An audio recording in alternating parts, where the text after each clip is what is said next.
Primeiro, preciso dizer que Portugal é um país privilegiado. O altar do mundo está aqui. E a mensagem de Fátima, Nossa Senhora disse algumas coisas que eu receio que a maioria dos católicos, tanto em Portugal quanto no mundo inteiro, tende a esquecer. Nós adoramos vir aqui a Portugal para as peregrinações, os grandes cânticos, grandes textos bem rezados, etc, etc. Mas em 13 de outubro, 90 anos atrás, ela disse: a Rússia espalhará seus erros pelo mundo, promovendo guerras e perseguições. Hoje em dia, oficialmente, pelo menos na Rússia e na maioria dos países, o comunismo acabou. Depois de 120 milhões de mortes, de perseguições, de opressões, de países que ficaram escravizados. Até hoje em dia, na China, ainda há escravidão. Na Coreia do Norte, em Cuba, relíquias de um passado obsoleto e falho. Ora, o que é que isso tem a ver com o referendo? Eu me dirijo agora aos portugueses que não têm fé, que não creem em Deus, que se preocupam apenas com o bem-estar. Se eu chegasse aqui em Portugal e não soubesse nada da questão religiosa, somente ao saber que o Partido Comunista Português é a favor do sim, eu seria a favor do não.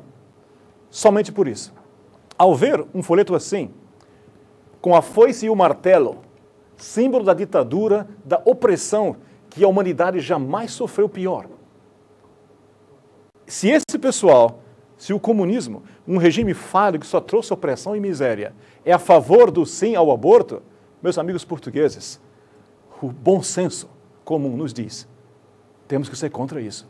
Porque se gente desse tipo consegue posições de força em Portugal, nos parlamentares, no governo, vamos ver repetidos aqui os horrores que já tiveram lugar em tantos outros países em que a vida humana simplesmente não tem nenhum valor, a não ser que o Estado permita. E quando o Estado, e quando a vida humana depende de uma lei feita pelo Estado, a vida fica como uma concessão estatal, como um bem que o Estado fornece aos cidadãos, que pode dar e pode tirar. E no fim, nós nos tornamos apenas peças na máquina estatal. Resumindo, se eu não conhecesse nada sobre o aborto, mas nada de tudo, nada, e apenas soubesse que os comunistas, os ateus, os que favorecem aquele regime mais opressivo da história, são a favor do sim, para o bem da minha própria pele, sem falar em religião, eu diria não ao aborto. Ou não obrigado, ou não obrigada, como toda mulher nesse país que ama a verdadeira liberdade, a liberdade dos filhos de Deus, que nos dá o direito de fazer o bem e receber de Deus, nosso Senhor, as bênçãos e as recompensas que Ele promete.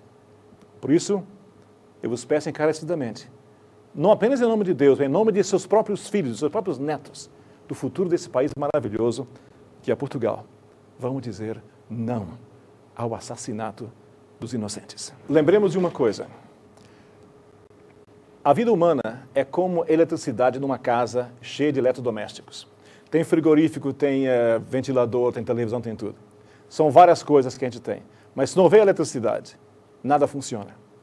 Se o direito à vida não é garantido pela Constituição do país, como direito natural de todo ser humano, não de todo católico, todo ser humano, pelo fato de ser um ser humano, nós ficamos dependentes do Estado e voltamos à escravização.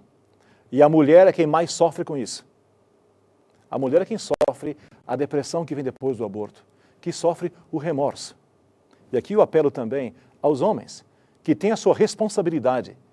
E quando eu peço também à Igreja Católica desse país, aos colégios católicos, escolas católicas, paróquias católicas, famílias católicas, precisamos redescobrir a beleza da virtude da castidade. Castidade pré-matrimonial para mulheres e para homens.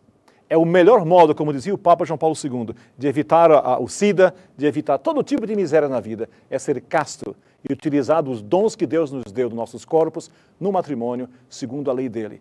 Aí só temos bênçãos. E nesse sentido, é preciso renovar essa ideia. Nós não estamos apenas tratando de uma pequena lei hoje em dia em Portugal. Estamos tratando do futuro dessa nação. E cabe a todos nós, homens e mulheres, leigos e clérigos, pais e filhos, professores e alunos, patrões e empregados, nos unirmos para dizer sim à vida e não à cultura da morte, que ameaça piorar ainda mais esse lindo país que é Portugal.